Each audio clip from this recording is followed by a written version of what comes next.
Die hohe Zahl von Verbrechen, die mit Messern verübt werden, macht der Polizei Sorgen. Daher schlägt jetzt die Gewerkschaft der Polizei zum einen Straffreiheit vor, wenn jemand ein verbotenes Messer abgibt. Zum anderen wären für die Gewerkschaft auch materielle Anreize denkbar, wie ein Netflix-Abo für ein Jahr für die Abgabe eines verbotenen Messers.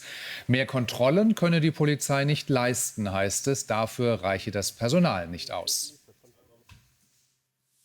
Darüber wollen wir sprechen mit dem Weltkolumnisten Henrik M. Broder. Schön, dass Sie bei uns sind. Hallo. Hallo. Guten Abend. Ja, der Chef der Polizeigewerkschaft sagt also, wer verbotene Messer abgibt, der soll mit einem Netflix-Abo belohnt werden. Inwiefern ist das eine Bankrotterklärung, die ja die ganze Hilflosigkeit der Polizei offenlegt? Es ist eine Bankrotterklärung. Mehr Bankrotterklärung geht gar nicht. Als ich die Nachricht las, die Sie gerade zitiert haben, dachte ich, Titanic hat wieder zugeschlagen. Eine schöne satirische Übertreibung. Aber das ist nicht die Übertreibung, das ist die Wirklichkeit. Wenn ich vielleicht noch kurz die Zahlen ergänzen darf, weil da wird das ganze Drama sichtbar. Man erfasst die Messerdelikte bei uns erst seit 2020. Vorher war das keine Kategorie. Im Jahre 2023 gab es 9.000 Fälle der Kategorie gefährliche und schwere Körperverletzung und rund 5.000 Fälle von Raubdelikten mit Beihilfe, mit der Hilfe von Messern. Im Ganzen 14.000 Fälle, also 40 Messerdelikte täglich.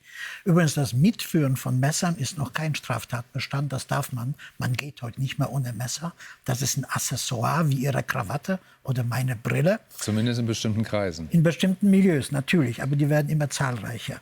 Und nun kommt also die Polizei auf die Idee, das Abgeben des Messers zu belohnen durch ein Netflix-Abo. Und ich frage mich natürlich, warum ein Netflix-Abo? Warum versuchen die es nicht mal mit einem guten Buch? Wie wäre es zum Beispiel mit Deutschland ein Wintermärchen von Heinrich Heine? Kann ich jeder nur empfehlen.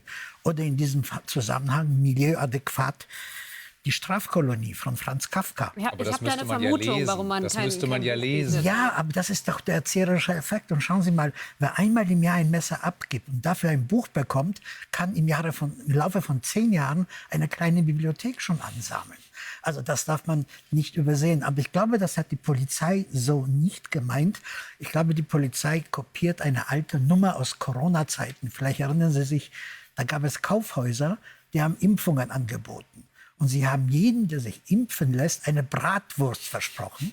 Und unglaublich aber war, das hat die Zahl der Impfbereiten in die Höhe getrieben. Ja, wenn es was umsonst gibt. Wenn es was umsonst gibt. Aber hier, wissen Sie, diese Idee, dass man einem potenziellen Gewalttäter, wie sagte es der Polizeigewerkschaftschef, es müssten Anreize geschaffen werden, damit potenzielle Gewalttäter freiwillig ihre Messer abgeben.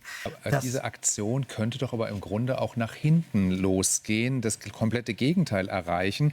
Das ist ja im Prinzip ein Subventionsprogramm für die Klingenhersteller, Ja, nämlich wenn natürlich. sich in den Kreisen rumspricht, Ja. kaufst du Messer, kriegst du Abo. Ja, natürlich. Oder kriegst du Abo. Oder ich könnte auch sagen, ich schwick deine Mutter, aber vorher gucken wir Netflix. Nicht? Oder Das so. war auch milieuadäquat.